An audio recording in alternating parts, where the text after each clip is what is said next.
This podcast was recorded on Gadigal land. We acknowledge the traditional custodians of this land and pay our respects to elders both past and present. Always was, always will be.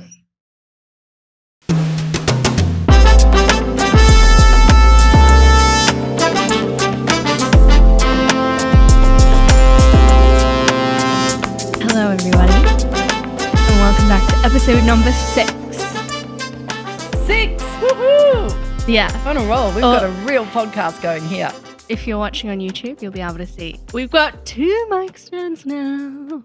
We do. And we've got this funny black thing that apparently I need a funny black thing. Because my fricatives are too strong. I say p, t, all these sounds. It's called a pop filter. It's a pop filter. I have a pop filter. Yes. Why don't you have a pop filter? Well, because it's not really as much of a problem for me as it is for you. I have a pop filtering problem. And today we're going to be probably talking about penises a lot. Well, yes. So we need that pee protection. We do, because we're going to be talking about penises and the people who have penises. We're going to be talking about penis people. And I might be talking passionately about penis people. See? Wow, doesn't that just sound so smooth? Yeah, episode 6. Mm-hmm. We've got an exciting one. Last week, female bodies.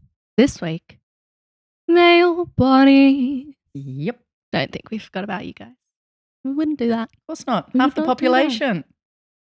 But before we get too ahead of ourselves, how's your week been? Oh, it's been great. Just finished shooting all the footage for my couples intimacy masterclass, an online course that I'm planning to release early next year. Ooh. Woo-hoo-hoo. And Claude, of course, will be involved in the preparation of it. But we got our videographer to come in, and Paul, who actually does the music for this podcast. We only finished it like just a couple of hours ago. Woo. Which is why she's looking so stunning Oh, today. yes. I think I'm looking a little bit more stunning than usual, perhaps. Is that what we would say? A little glamorous. A little bit more glamorous. Look, I got falsies. Was there anything particularly erotic about this past week? Oh, I've been struggling with this one. Why? Well, I did have this very erotic experience. But it's a bit personal. So I'm feeling like, oh God, should I share? Should I not share? And, you know, up until we've done this podcast, I actually don't share that much of my own personal stuff, at least not hugely publicly. It's one of the things that I've struggled with, the whole social media thing, you know, because it's all about, oh, me, you know, I'm amazing, look at me sort of thing. And I didn't grow up in that generation. No. You've grown up in that generation. Yes, everything is about me. I actually grew up in a generation, and probably not just the generation, but the family, where it was like vanity was the worst sin. Yeah. My mother was brought up by the nuns, and the nuns drilled into her, well, basically that everything was sinful, right? But one of them was definitely the sin of vanity. So when I was growing up, we didn't, you know, try and look beautiful. We didn't talk about what we looked like. You know, there wasn't a lot of wearing makeup and fancy clothes and all that sort of thing. I did not grow up in that sort of environment. And of course, we didn't have mobile phones taking 1,000 million pictures, right? I actually have very few photos from when I was your age. Yeah. Because we didn't own cameras. You know, it was a rare fluke if someone actually had a camera and could take some photos. So it's partly that, but also just sharing my own personal experiences, particularly sexual ones, to the whole world, because I think the whole world's listening to this, aren't they? Probably. It's a huge, huge Not audience. even probably, just definitely. Yeah. But then again, if I share some of this stuff, then it's also great role modeling for everybody, including the more mature woman, the one in the prime of her life, coming fully into her sexuality. What did we call it last week? The queen phase. The queen phase. The queen phase of your life. The queen phase. So I'm going to share 2 things. One is Oh, this wow. one. We were scared to share, but no. No, one's one that I'm not scared to share. And the other one's right. one that I am. So can I do 2? Yeah. So I just get quickly over the one that I'm kind of a bit shy. I'm a bit shy. I'm just going to hide behind my pop filter here. And I'm just going to tell you. Well, you know I do Argentine tango. Yes. And I have, there's a number of gentlemen in the Argentine tango community that I particularly like dancing with. Mm-hmm. And so there was one that I just happened to be visiting, and we were talking about something completely different. And look, this person and I have also been known to have the odd little spanky wanky kind of an experience. Spanky wanky? Well, you know, I don't mind just a little touch of the spanky. You're so giggly right now. Well, anyway, I was about to leave and he's like, how about a little spanking? And I'm like, oh, okay. Anyway, and he's playing this fantastic music, like really cool. This playlist that he was playing was just like so good. And I'm like, well, why don't we have a dance? Mm-hmm, mm-hmm. So we started having this dance to dancing tango to alternative music, which is kind of like my heaven after having a little bit of a spanky. And it just was like so fantastic and erotic. And there was a bit of frottage, you know, a bit of rubbing of bodies as we were dancing. And I think if I recall correctly, a little bit of kissing on the neck and stuff. But totally clothes on. And it was just got to a point where I'm like, that's it. I've had enough. Like, I'm at capacity. Spanky wanky, tango wango. And I'm done. Yeah, but oh my God, it was just like this really amazing, totally unexpected. Yeah, the surprise element. Yeah. And also I think a lovely example of the non-linear thing. Like that was just it in itself. Like it didn't need to go anywhere. We're not going to take it any further. You know, that's not what it was about. You couldn't handle any more. Well, I don't know. I just think it would ruin it was just so, what was erotic was that we actually had our clothes on. Why are you scared to share that? Oh, I don't know. It's just really personal. Okay. The whole world now knows that I like a bit of spanky wanky. But kind of fun though. But filming high quality porn, that's fine. Being involved in it. No worries. Anyone can know that. It wasn't high quality porn, it was erotica. And that was more fun than actually particularly erotic for me. Right, because this was like an experience for you. Yeah. So that's that one. Okay. Can I share my other one? Of course, on to the next. This one's more professional. So, as I said, we've just finished recording. We did the shoot for the couple's intimacy masterclass. And in the last video, so there's 8 modules to the masterclass and there's a number of videos in each module. And we were filming the very last one. And it was just me and Paul, the videographer. You'd gone out somewhere. This was just a few hours ago. And it was really beautiful what I was saying. I felt like I was channeling something really gorgeous. To the extent that Paul, blokey bloke, was really touched. Like he had tears in his eyes. He was like, that was really beautiful. And it was gorgeous. And part of what I was saying was, so I'm speaking to the couple who are watching, acknowledging them and taking this forward out to the world because this is what the world needs. And I just had this sense, and I said it, of you're doing this and people have done it before you, people are doing it after you, people are doing it at the same time as you, but we're all doing it together. It might not be a live retreat, but it's like, you know, time is transcendent. It's always ongoing. It's there. It's not necessarily this linear thing. And that we're all here experiencing this journey of love and intimacy and connection together. And it was just beautifully profound. It was like this really spiritual expression of connection and love. And it just led me to say, you know, take it out into the world. I mean, I'd say it to our lovers here listening. You know, a lot of what we're doing here is taking it out in the world. Yeah. Which is why I was so brave about the spanky and dancing. To give permission to see the fun, the connection, the beauty, the gorgeousness of. Yeah. Spread love. Spread love. Yeah, that's beautiful. Anyway. Excited to see. Yeah, me too. We'll keep you informed, lovers. Yeah, I kind of wish I was there for that bit. I'll see. Probably before all of you. You'll be editing it. That is true. I'll probably see it about 100 times.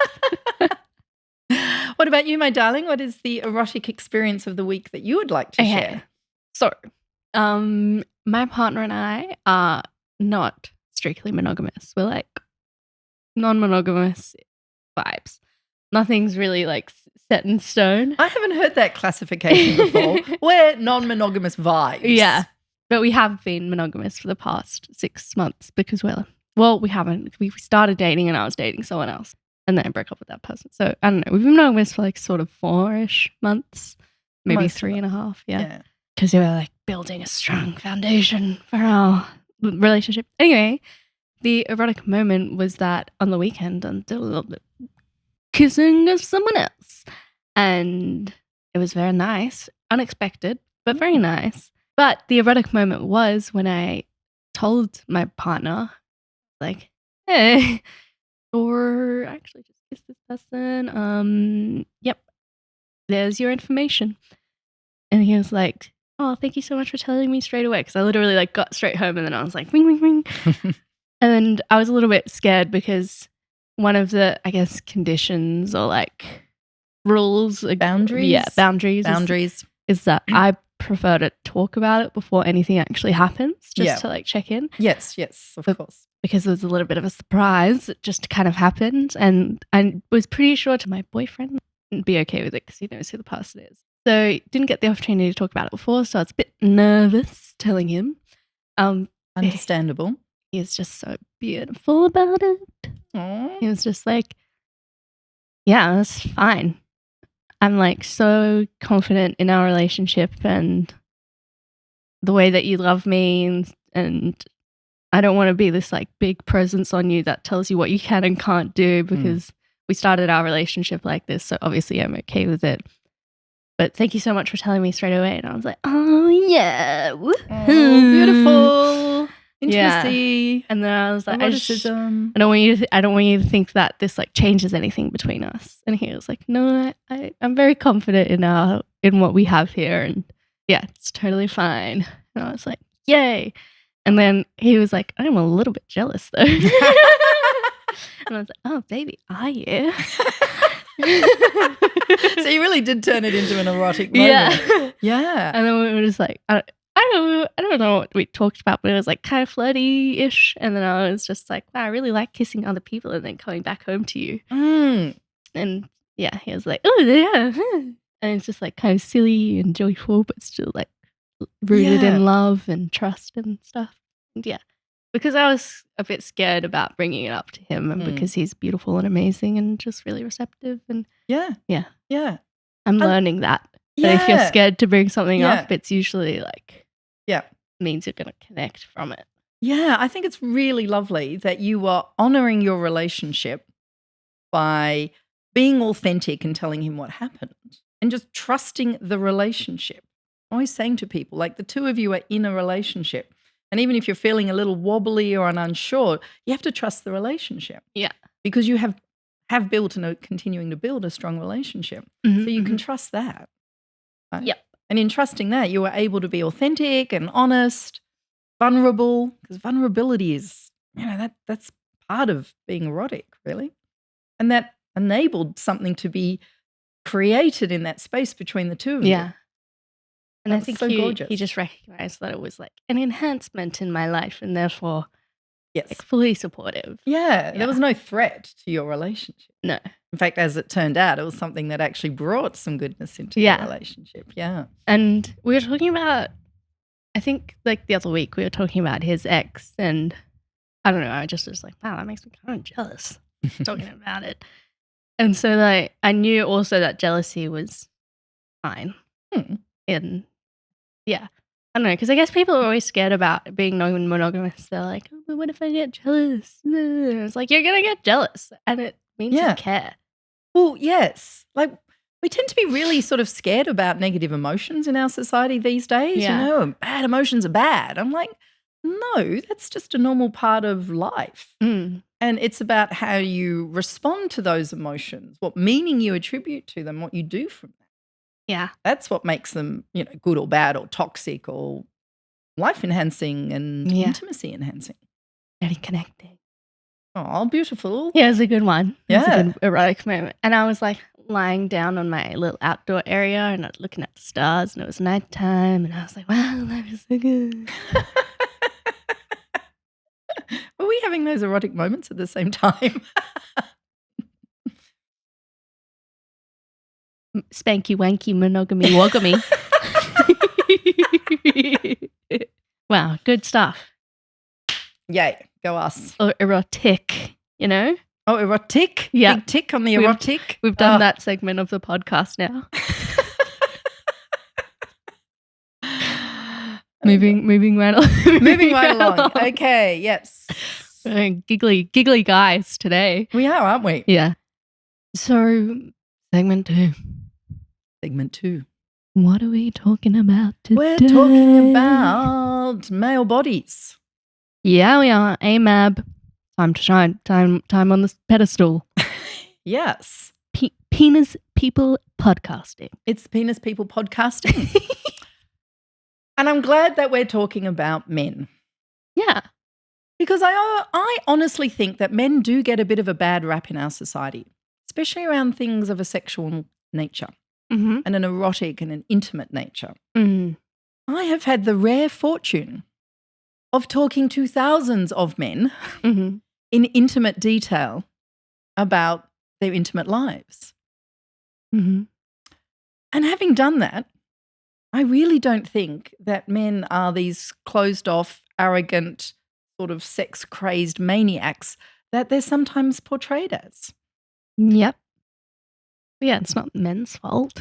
If you listen to episode number 4, the history of sex, you'll realize how we got here. Yeah. And the patriarchy is not men's fault, Yes. as I've learned. I mean, there were probably a number of asshole men there driving it. Yeah, but like there are asshole women as Well, well. of course there are asshole women. That's what I'm saying, dude. Everyone is just a human. There's no gender actually is not real.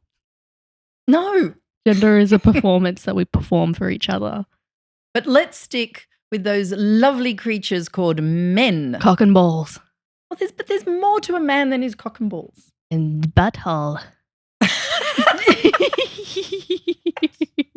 How about we think about the entirety of the man? Oh, right, yeah, if we must. Yes.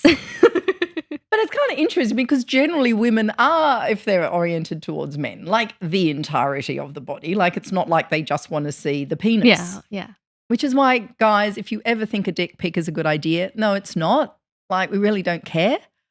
We want to know what the whole of you is like. Mm. Mm. Like send me an arm, like just a photo of your arm, like the elbow bend, the bicep, Yeah. a little bit of forearm. That's a good part of the body, isn't it? Yeah, better than Yeah. or maybe even just a chest, you know, The with chest. I actually don't mind an ass. I like a nice ass. Okay. And I just find that like in my age groups, Mm. the boy booty pics are just there's really too many? lackluster, and like compared to the girly booty pics, you know, I'm just like, how do you not know your angles? yeah. Like the girlies or the AFAB besties really know their angles. But I guess that's because female bodies are way more sexualized than men, so Well, they they have are, a better yes. reference point. Anyway, Yes. but Jacqueline likes butt pics, circling back to that. Oh, no, I just like a good ass on a man. Oh yeah, I love them. Love a good butt. Mm. And I really like this part here. Like there's a I don't know, there's just something here that I The like. obliques. Is it the obliques? Yeah, there's something in there that I find really sexy. But one thing I personally do not find sexy is a dick pic. Yes. Just the dick on its own is meh. And most of the women I talk to would agree. Yeah. Hmm. I mean, I have a particular connection to this one penis, and I really like receiving photos of that one penis. Probably But 'cause in your usually it's mind, you know- contextual. And you know who the man is who's Yeah, attached true, to true, it. true. Yeah, no, unsolicited dick pics, absolutely never. Mm. Never sent an unsolicited dick pic. I used to get masses of them when I was younger, when as a sex therapist, and not so much anymore. Maybe that's one of the good things about becoming a more mature woman. I don't know. Less dick pics. You're in the queen phase. You got I'm in less the queen dick phase. pics. They're not sending me the dick pics. Anyway, look, I really, in talking about men and male bodies, I really didn't want to focus on men's penises in this way, right? Mm. What I wanted to focus on was men's hearts. Because I find that men's hearts are just like women's hearts. Mm-hmm. Men are emotional creatures because they're human. Yeah. You are human. And often one of the things that I'm doing when I'm working with couples in particular is getting the female partner to realize just how emotional her man is. Mm-hmm. It's sometimes a surprise. Mm-hmm. Right? And often I have couples coming and I always talk to them separately before I talk to them together. And the woman's saying, oh, he's not going to say much, or he's really closed, or words to that effect. She leaves the room and he's just like, blah, blah, blah, blah, blah. Interesting. Because when you give someone the space, Yeah. right, without the judgment, without interrupting as well, then they open up. And I notice on my retreats too, on the couples retreats, right from the very first day, the very first exercise, I'm like, does everyone now believe that men are emotional creatures? Everyone's like, yes. Yeah. Fine. Just no blanket statements on people, I feel. Yeah. And there's huge variety, of course. But to say that, half the population isn't emotional or doesn't care about that is not helpful. Yeah. I mean, most of the great poets and songwriters were male anyway. Like, who's not to say that obviously they can be emotionally expressive. Mm-hmm. In fact, it's impossible to be human and not be emotional. Yeah. Experience is an emotional state. We are constantly having emotions. Definitely. Yeah. Just because the Y chromosome is all shriveled Well, doesn't mean there isn't any emotions in there. Yeah, exactly. And men struggle and are under pressure. And so much pressure. There's a lot of pressure on men. I mean, they do, sadly, suicide at a much higher rate than women. Yeah. Sure. And I do think part of that is, struggling to be understood and to express and... Well, also not knowing how to. Well, sadly. Yeah. Sadly. I have 2 sons, your darling brothers, and I really noticed when they were little that they were actually much more needy than you were. How so? I don't know this. Didn't you know that? No. Oh, God, you were just so independent. Whereas they, they were much clingier and wanted to connect. Like often when I listen to men, my heart just so goes out to them.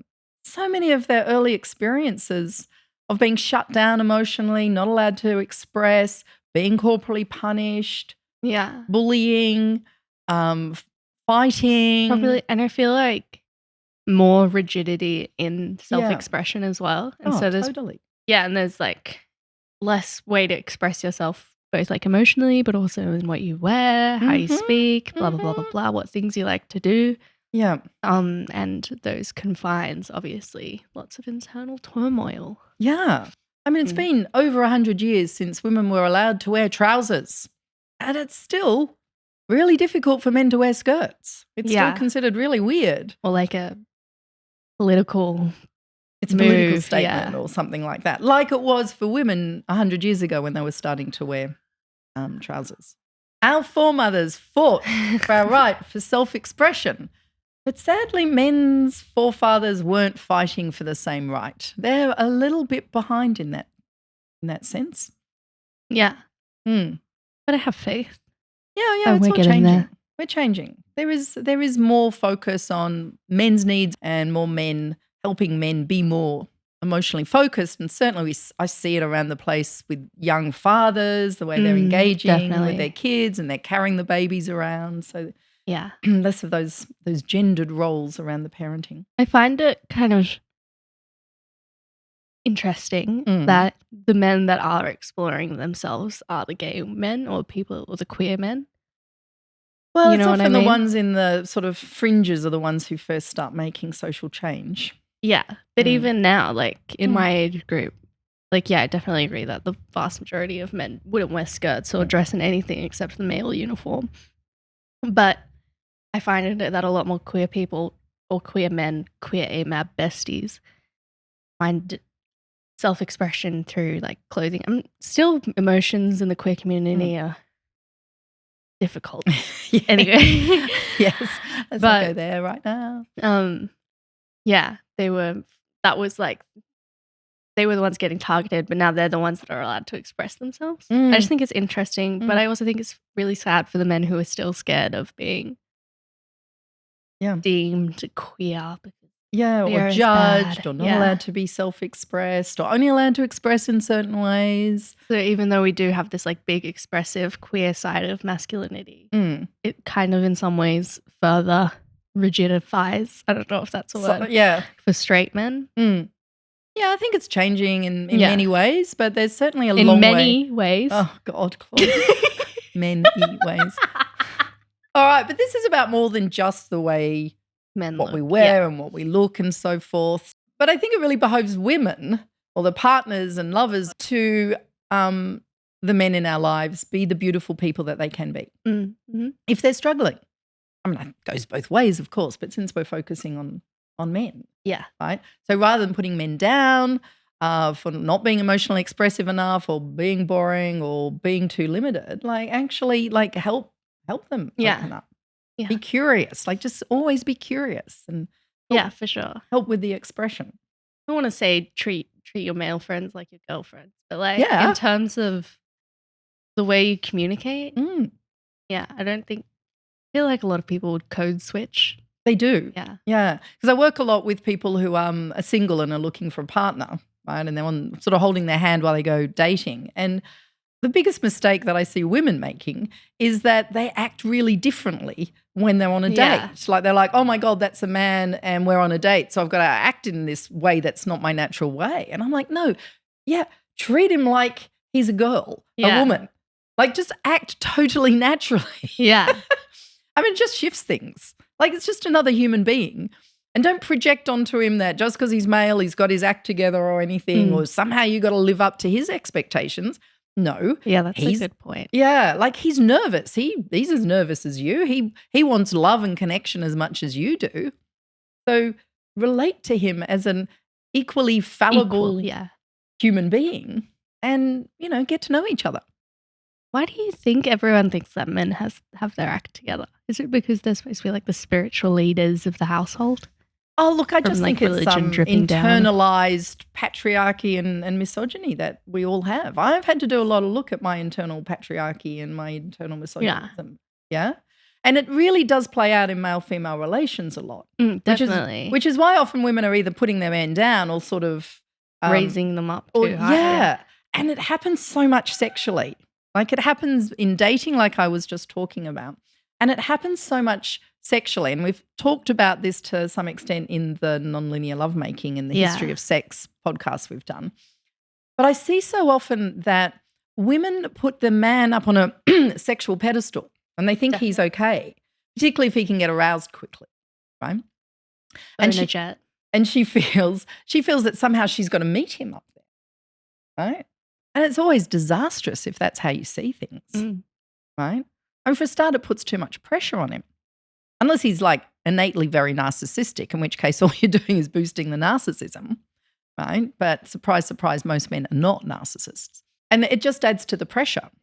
Because one of the problems with the way that boys and men are socialized is they're brought up to feel like they've got to be the providers. Yeah. And a lot of their self-worth and confidence comes from being good providers, to earn the money. There's a lot more pressure on men for that than there is for women and girls growing up. But also part of that is to, be a good partner and be a good lover and, make sure she has lots of pleasure and get it right. But because they too are operating under that very limited linear model, it doesn't give a lot of leeway in which to, give her the pleasure. So he doesn't feel like he's a good lover. Yeah. And feels kind of inadequate and lonely and not knowing what to do.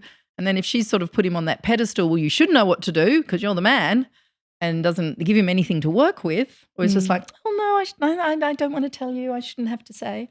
I was like, well, where do you go with that? So I think there's a lot of struggles for men. And I'm just sort of, look, I'm not a man, and to some extent, some of you might be thinking, what right do you have to be talking about men on men's behalves? But as I said, I have spoken to thousands in great detail. Yeah. And also I think it's fine for women to hear you talking about I think it's really important. Yeah. So you really have to go into your relationship and any kind of intimate kind of expression within that relationship totally equally with equal agency. So some of the other pressures that men are under, other than having to perform and be these amazing lovers without necessarily getting the input from their partners, from their beloveds, there's also just a lot of societal pressure on them and their penises.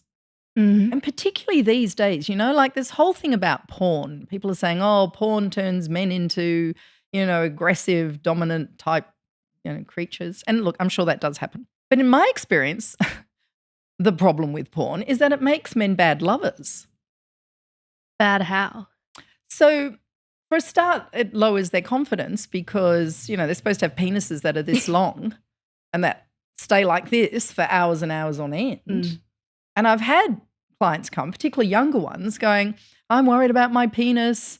I'm not sure if it's big enough or, it doesn't stay hard all this time. And I'm just like, that's just normal. That's what actually penises are like. And if you listen to our episode last week, there are so many different pleasure parts inside the vagina. Like there's not just that one that's deep back there.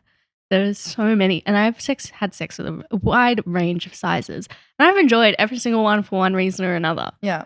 Honestly, big dicks, don't like them. No, I don't like them. I can't move. They're awful.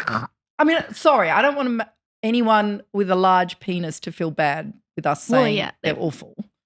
I mean, they might look impressive, but to actually have one inside you, you can't move. You're just kind of like stuffed. Yeah. Yeah. We also probably have some genetic similarities in our vaginas. Well, we might have similar. Well, our bodies are almost identical. So probably our vaginas are as well. Okay. Interesting thought. But yeah, even if you do have a big penis, there's 100% going to be a vagina for that penis. Well, there will be. Oh, yeah. Yeah, absolutely. I hate the fucking size shit. It's so... Yeah.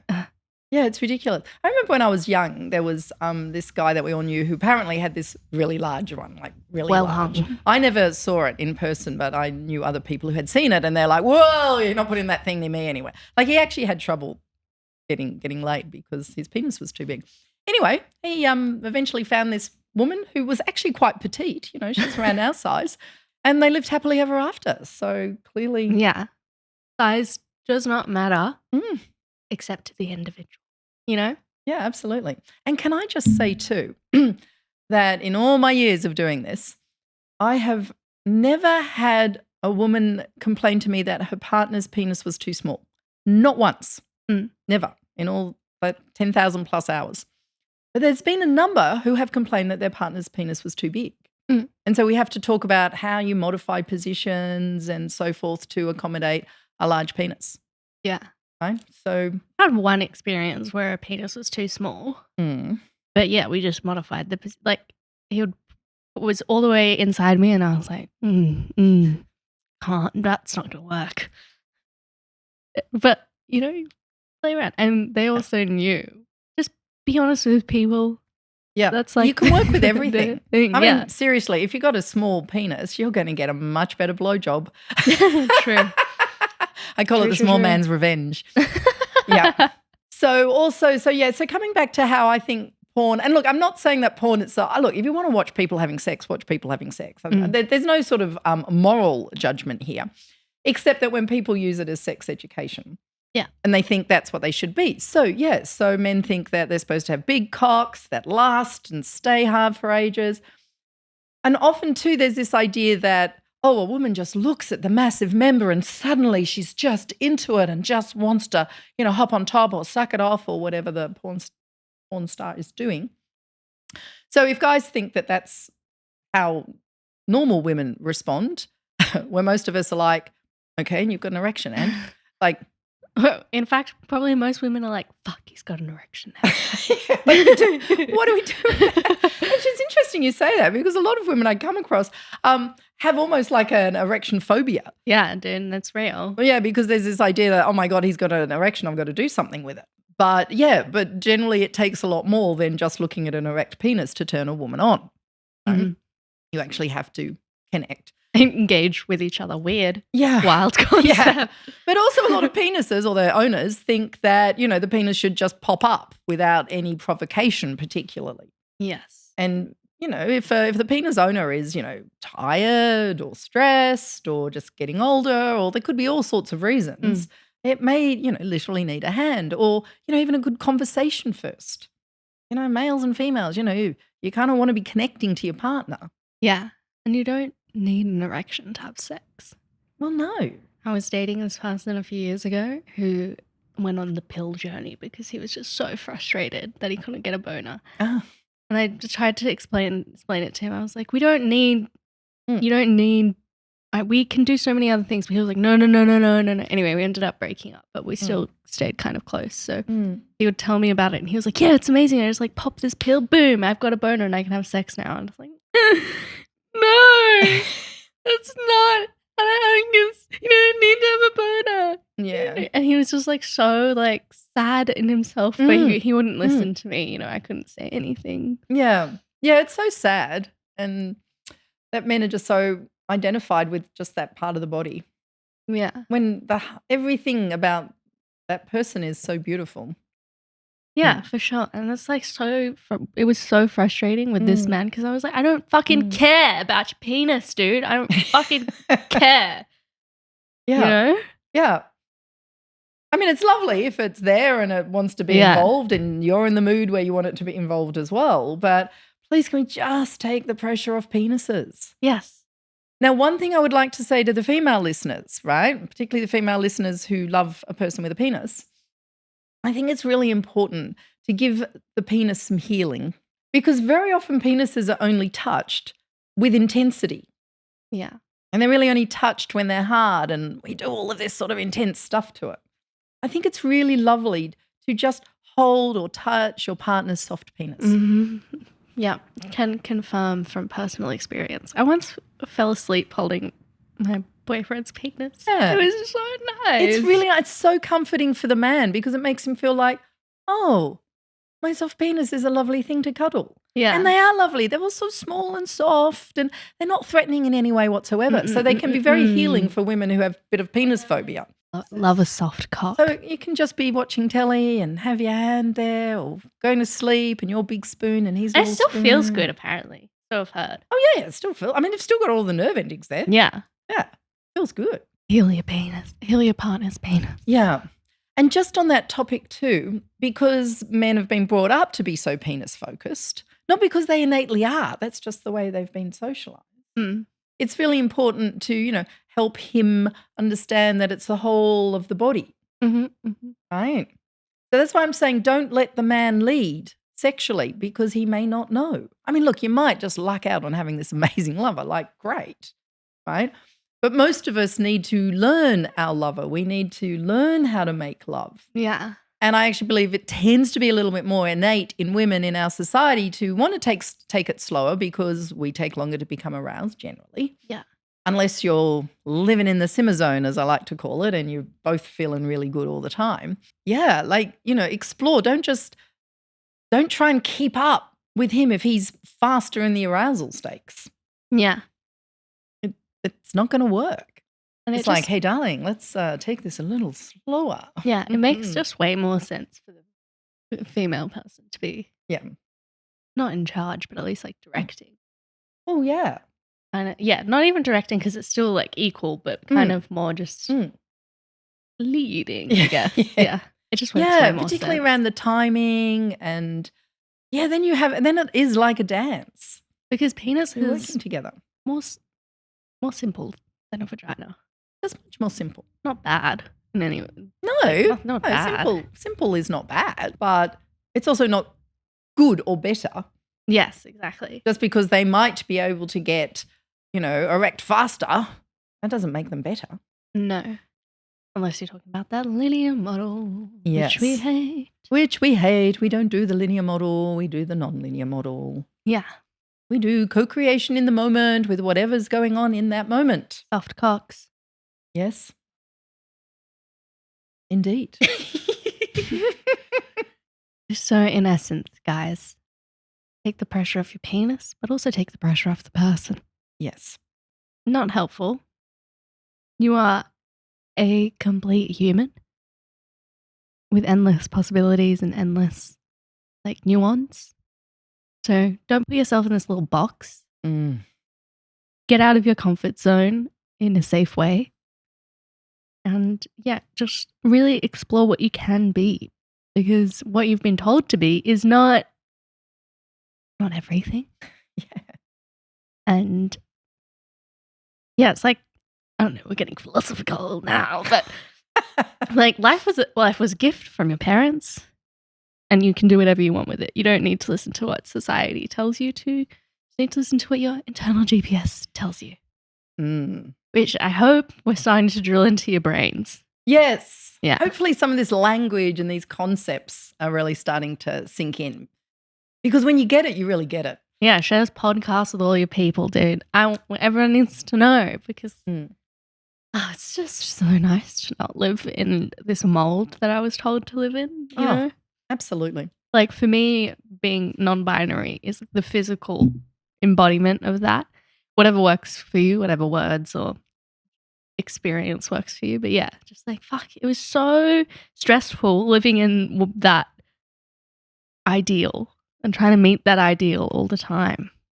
And I think also, especially because I was a gymnast and that's like super gendered, you know? Anyway, getting sidetracked. But yeah, man, woman, no. Human, yes. Yes. We're all humans in bodies. Which makes me just feel like, dude, is there really any difference? Like, yeah, there's like differences, obvious differences, but like generally as like a whole, between the sexes, like there's not much difference. No, that's what I've come to realize after my 10,000 plus hours of talking to people. There's really not that much difference. Yeah, for sure. And the difference that is there is it's mostly socialized difference. Yeah. And mirrored in like the same sex as well. Like the difference between male to woman is also the same difference between woman to woman and man to man. Like we're just so different. We have just different genitals and one of us can create babies. So because we had to do some juggling around this week and we were going to ask questions and then so instead of the listener questions today, I think we should just ask this beautiful woman with so many years of experience, what are the questions that men ask? Or also, not even or, just also, what are some of the questions that women ask about men?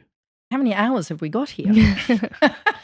Because one of my favorite parts about your women's retreat is the male panel. I think it's very illuminating for a variety of reasons. So essentially, a group of women come together and then one section of the retreat is there's like a panel of men. Yes. All very interesting men. Yes. Self-aware men. And the women get to ask whatever questions they want to. Maybe we'll start with one of those. What do you reckon is the most? Yes, well, one thing that the women always ask is to the men is what do they find the most sexually appealing thing about a woman? And they all answer confidence. Okay, every single time? They're always saying confidence. They're always saying confidence. That when a woman is confident in herself, that's really appealing. And it's interesting because the women are often thinking about, you know, my body parts and what I look like and, you know, do I look right? When in fact the guys are actually like, you know, how are you coming across? Are you confident in yourself? How do you carry yourself? Yeah. And actually it's one thing that I've noticed in couples as well is often the men are struggling as their women or their wives are getting older. And then the wives become really self-confident about self-conscious about how, you know, they're not attractive anymore. And they talk all the time about how unattractive they are and how they've got fat or their boobs are. And the guys are like, I don't care.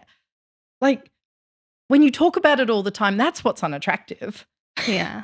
I don't mind. Like, of course you're getting older. I'm getting older too. Like, we're getting older. Like, stop focusing on the negatives because that is unattractive. Yeah. Yes, I find in all my experience that generally, the men are actually much less fussed about what the women look like. It's always the women that are worried about what they look like. Yeah. And there's the women who are spending fortunes on, you know, their appearance and cosmetic this and that and, you know. Don't blame you.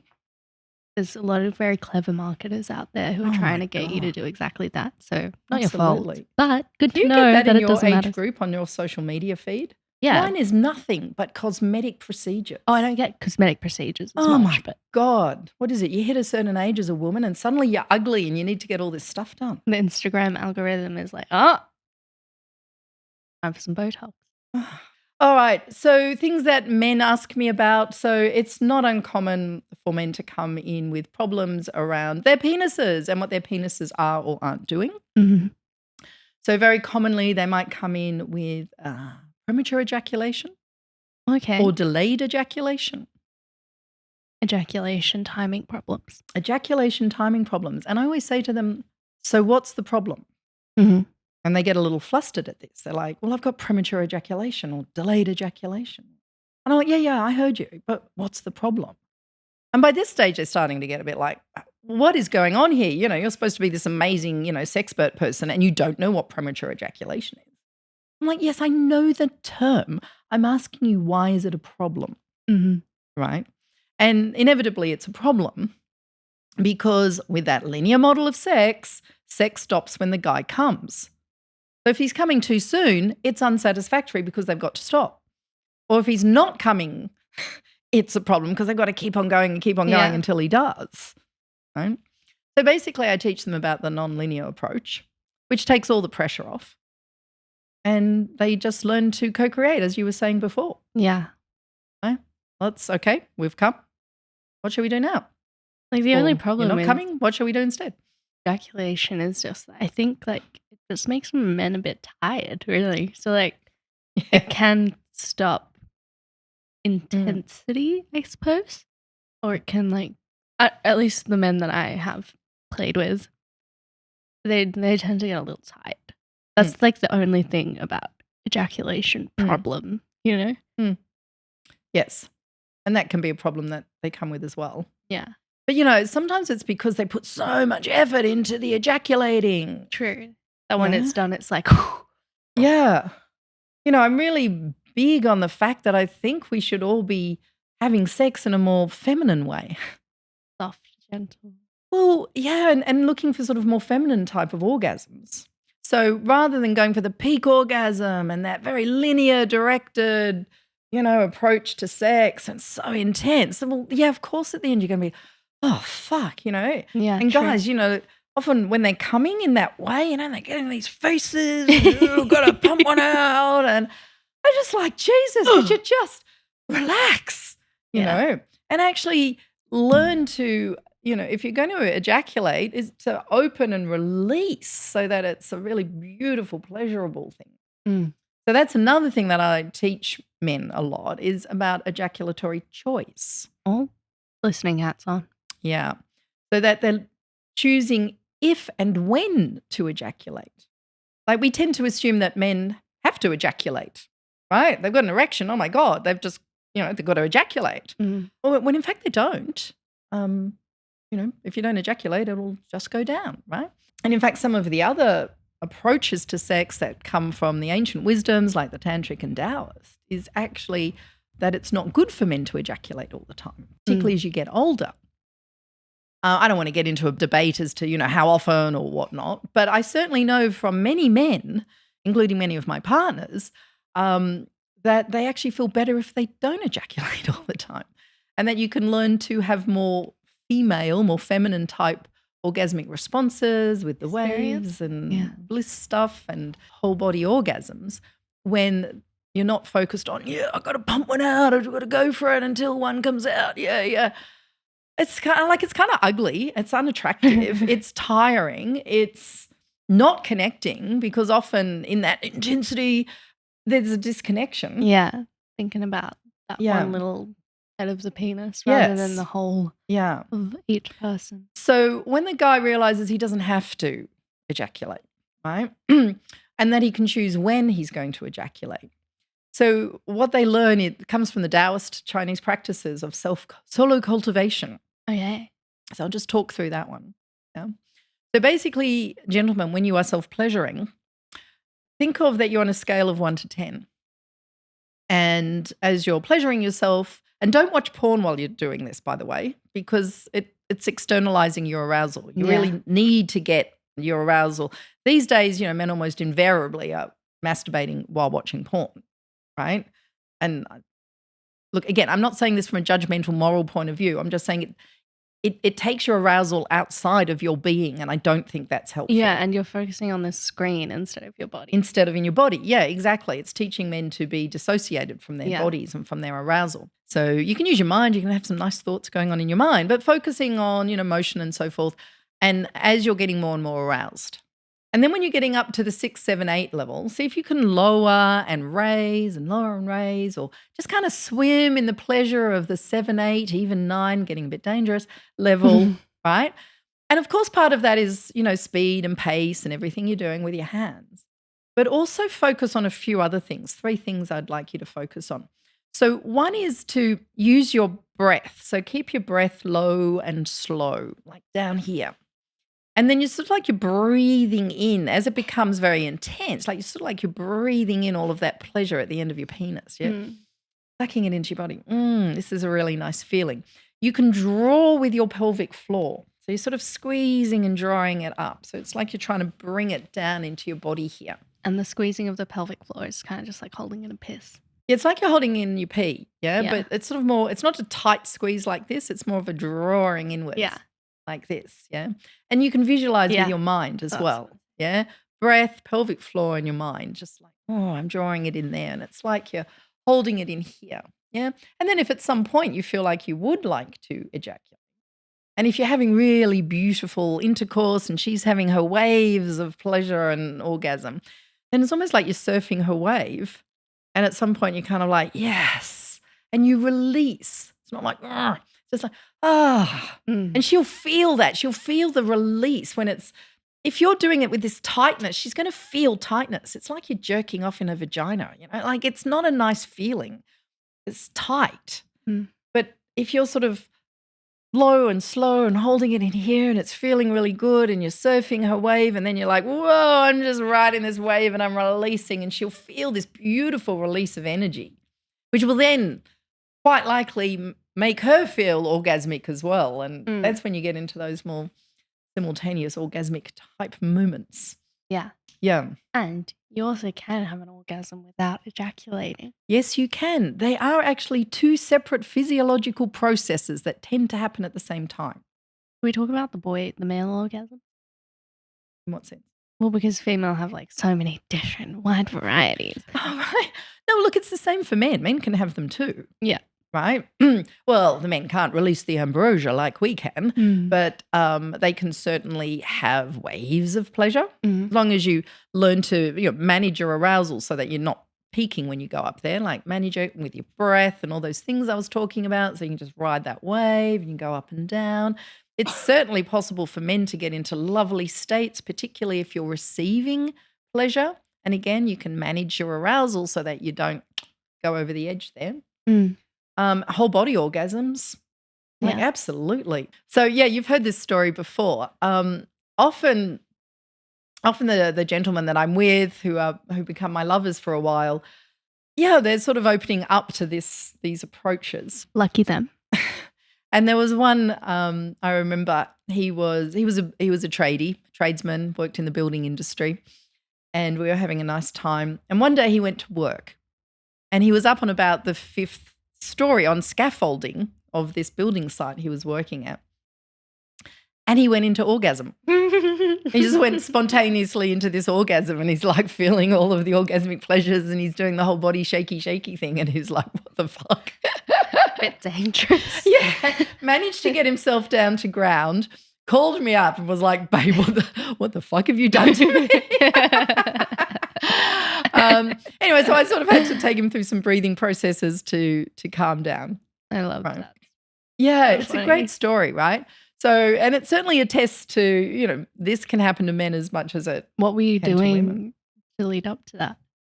Well, we weren't doing anything. And it's interesting because other people I've spoken to, and actually this was my experience too earlier on when sort of exploring some of these more energetic spiritual practices, you can go into spontaneous orgasm. Yeah. Or you might go into whole body orgasm after you've finished having sex. That's quite common. Sometimes people come to me going, whoa, there's kind of weird things happening. Like, what is this? Do you understand this? And I'm like, oh, yeah. Bish posh. This is what's happening. It's all good. Just try not to do it 5-story high. Try not to do it. Scaffolding. Yeah, not ideal. Yeah, my partner had an orgasm without coming for the first time the other day, and he was like, I don't know what was happening, but it felt really good. Yeah. And then because he came, and then he was like, "What? Still got a boner? Yeah, let's keep going, la la la." You know. And I didn't know because I was too blissed out, I guess. But afterwards, he was like, "That's just fucking weird. I don't know what happened." But yeah. And it's really nice to talk to your partner about it. Like, research has been done on people who have unusual sexual responses, different to what we think we should be having, right? And very often they don't tell their partner because they're just like, "Oh, this is weird. I don't know what to do about that." Whether it's you're having those kind of sort of anomalous orgasmic type responses or kind of trippy experiences and so forth. They're like, "Oh, that was weird. I'm not going to tell anyone, oh, I think I'm weird or think I'm strange or crazy." yeah. But it's so lovely to be able to share your experiences. Yeah. And sex is like, okay, I'm getting a little spiritual now, but sex is like one of the easiest ways to tap into higher level experiences, at least personally. Yeah. Because I find meditation by myself quite difficult. It doesn't really work for me at this point in my life. But sex, dude, that gets me in a wide variety of different mind states, which I think are meditative or higher order. Indeed. Off of the physical plane and into some other type of... Which I suspect is why the church shut it all down very early on. Yeah. Because if people are just naturally having these beautiful experiences and feeling spiritual and connected to oneness from something as simple as having sex, well, then they don't need priests, do they? No. They don't need dogmatic religions. So tell them that's all bad and fuck it up for them so they only have really mediocre sexual experiences at best. And then they have to listen to you because you're the ones who are connected to God. Yeah.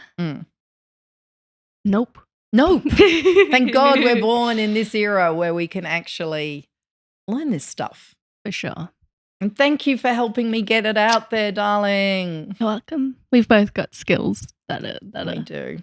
We are together. The goddesses. Complementary skills. We're the goddesses, aren't we?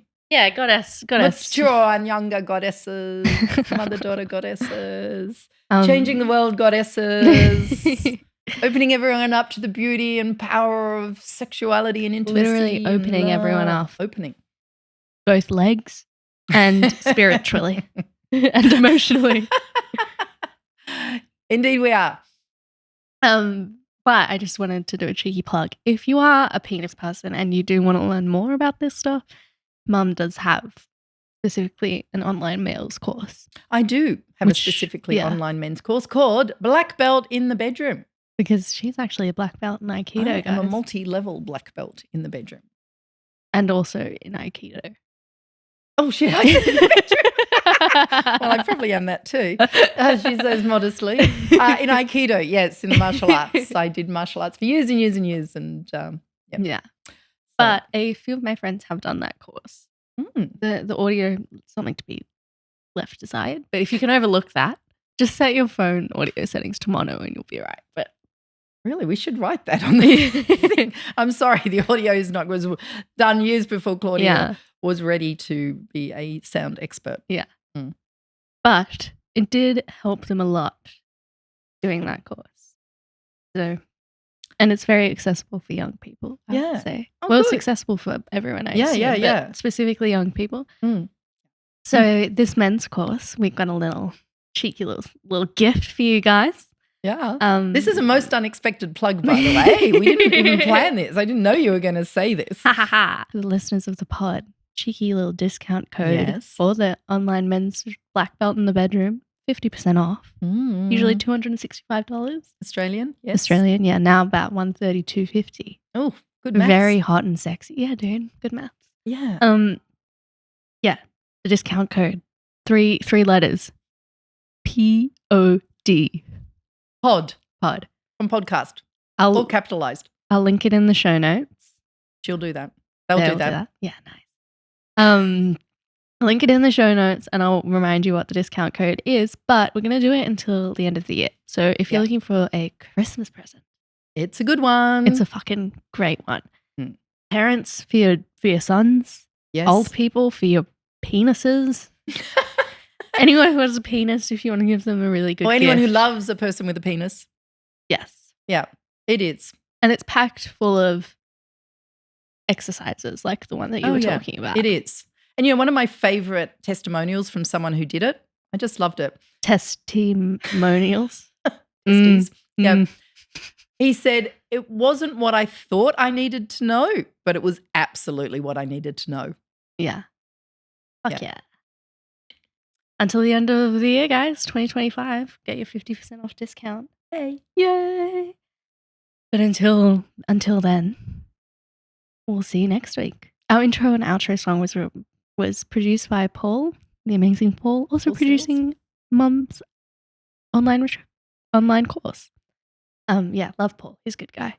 We'll link his business in the show notes. He has a new album, and there's almost going to be a new album coming out soon. So listen for that. We'll plug it. Thank you to Claude for being the manager, scheduling director, editor, producer, co-host. And today, stylist. And Instagram social media manager, and just like generally being really hot and sexy and humble. Yes, go Claude. Yeah. What about me? Oh yeah, and if you want to find my mum, where can they find you? I don't do all of that stuff. I just do the content. You just arrive and go. It's always my website, for you. www.jacquelinehellier.com. That's actually where you'll find the online courses, where the Black Belt in the Bedroom one is. Mm-hmm. And the Instagram, jacqueline.hellier. Yeah. And the My Mum's a Sex Therapist Instagram exists as well. Yes. But yeah, we're out here. We're out here making content. We are. But we'll see you on this podcast every Wednesday/Thursday. Yay. Goodbye, my lovers.